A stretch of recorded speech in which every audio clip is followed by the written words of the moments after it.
Disney villains are known for having a sidekick or two to help them out with their many evil schemes. And what better sidekick is there than a Pokemon? They're strong, loyal, and there's so many to choose from. Today, we're going to take a look at some of the most popular Disney baddies, the Renaissance villains, and figure out what Pokemon teams they would try putting together in the hopes of defeating their respective heroes. I'm Kyle with Wicked Binge, and these are the Pokemon that Disney Renaissance villains would use.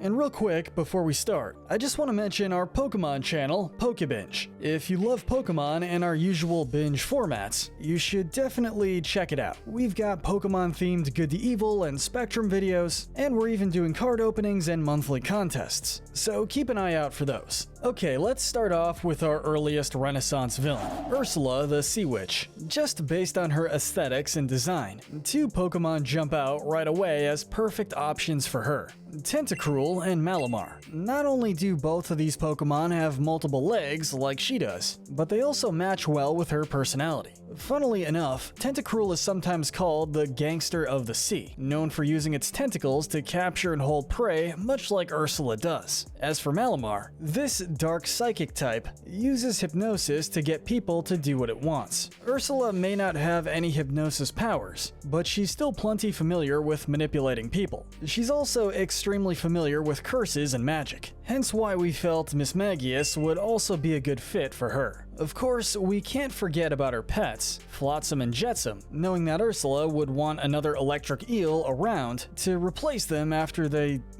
exploded. We decided to give her one in the form of the powerful Electros. Finally, to represent Ursula's ability to shapeshift herself and others with magic, we're rounding out her team with a Ditto, a Pokemon that's all about changing shape and making itself look different, with some of them even having the ability to make themselves look human. Next up is a Renaissance villain that's a bit more obscure, Percival McLeach from the Rescuers Down Under. McLeach is a poacher interested in only profit, not caring at all about the rare or endangered critters that he has to catch in order to get all that cash. But like the Pokemon games have shown us, even people who don't actually care about Pokemon still use them, and we don't think McLeach would be an exception to this rule. Considering he already has a monitor lizard named Johanna, we figured that he'd enjoy having another sort of lizard on his team, Grovyle. For how easy it is for Grovyle to hide amongst nature, this, alongside its Leaf Blade ability, would make it a perfect hunting partner. Another Pokemon that fits McLeach well is Crocodile. In the film, we see McLeach use crocodiles to threaten Cody, but aside from that, Crocodile seems to share quite a few of McLeach's morals. Looking at its Pokédex entry, some have called it the bully of the sands. It's also an excellent hunter, using sandy terrain as cover while it waits for prey to catch. And speaking of hunting, no hunter is complete without some weapons and traps, so we think a dangerously sharp Honedge would be welcome on his team. Moving on to the handsome, strong, and extremely arrogant Gaston.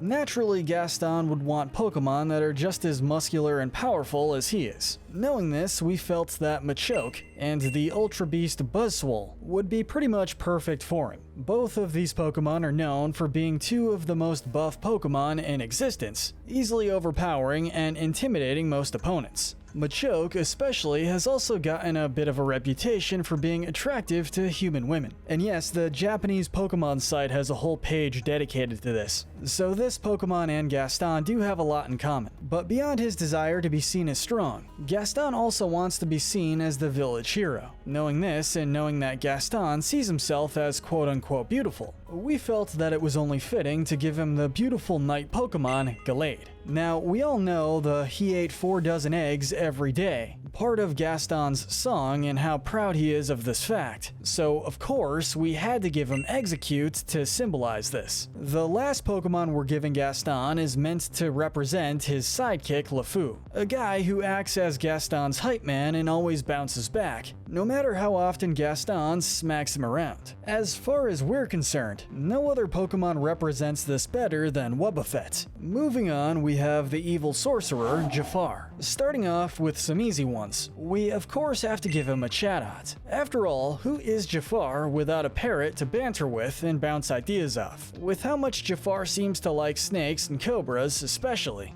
even turning into one during the film's climax. It seemed only natural to give him an Arbok. But Jafar has much more than a deadly venomous bite to worry about. Throughout the film, we see Jafar using his hypnotic abilities to try and control the Sultan. Because he would likely want some hypnotic help in order to control as many people as possible, we think that he would love to have a Hypno and a Galarian Slow King by his side. Hypno has the ability to put people to sleep in 3 seconds flat, which is about as fast as Jafar's staff works when it's hypnotizing someone. As for Slow King, the Galarian version of it specifically has some huge Jafar vibes, with even its much more villainous looking hat being similar to Jafar's. Finally, with Jafar being someone who's all but obsessed with the idea of having a genie, and the almost unlimited power that comes with it, it only makes sense that he would go to the end of the earth to catch himself a legendary Hoopa. With this team at his disposal, the heroes of Agrabah better watch out, otherwise they may find themselves getting portaled away before they can even try to stop him. Given that he's one of the most famous Renaissance villains, we had to give a quick mention to Lion King's Scar. Admittedly, the idea of an animal using Pokemon is just a little bit weird,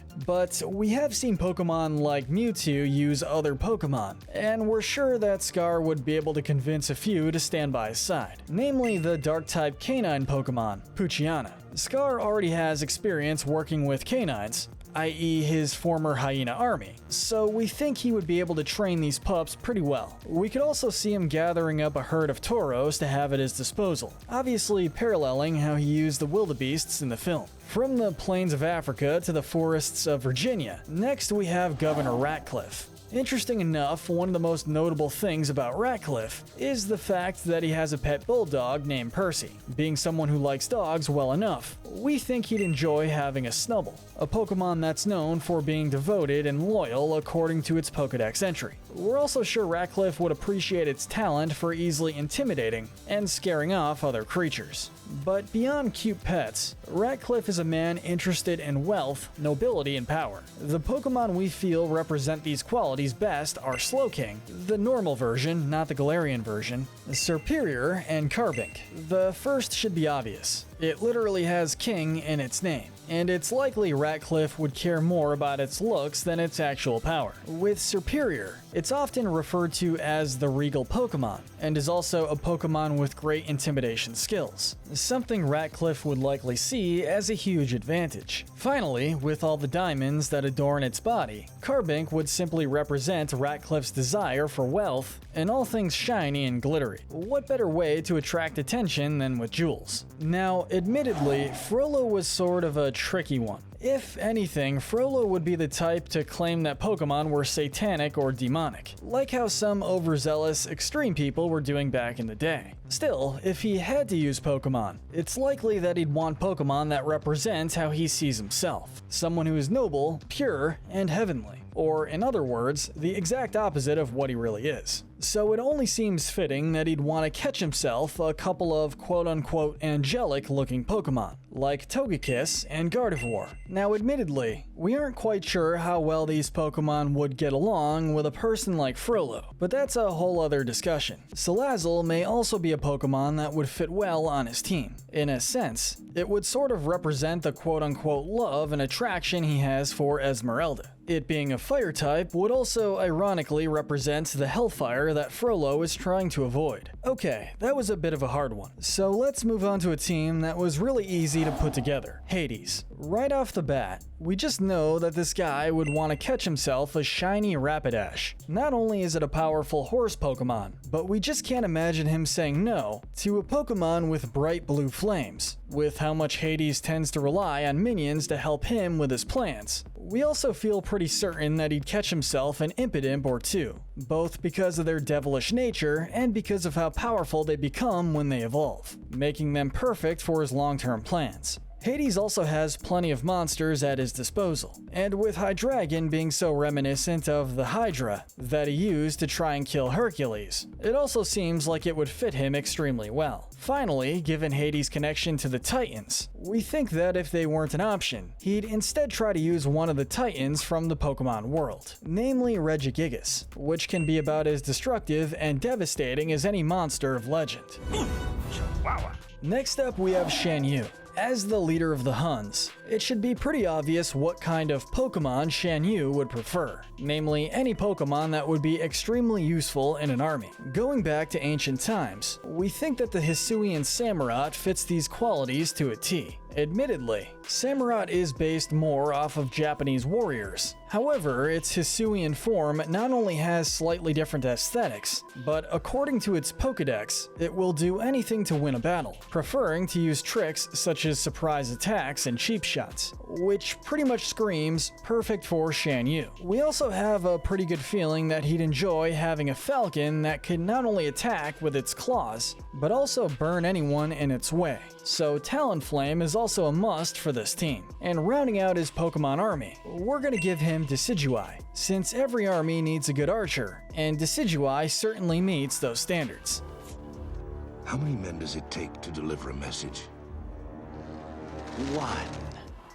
Now finally, let's finish things off with Clayton's team. Although there is no gun Pokemon currently, there is one Pokemon that we feel would represent Clayton fairly well. The mythical bug/steel type, Genesect. Not only does it have a blaster that can blow enemies and any other obstacles it comes across out of its way, but the blaster part of its body is technically man-made. It may not be a shotgun, but we're sure that Clayton won't mind. We're also giving Clayton a Lightbird, not necessarily because it relates to him, but to instead sort of represent the film's other villain, Saber. With how much Clayton wanted to use and profit off of the gorillas from Tarzan's home, we're sure that he'd enjoy having a gorilla of his own, one who would obey every command and use its power to win battles and bring in the Pokebucks. So we're gonna give him a Rillaboom. For the last Pokemon on his team, we feel that it's only fitting to give him a Tangrowth, as we're sure he could have used a creature like this in the film's climax. Someone who could have given him plenty of extra vines to grab onto and save himself. But let us know in the comments section what you think the ideal Pokemon teams are for these Disney villains.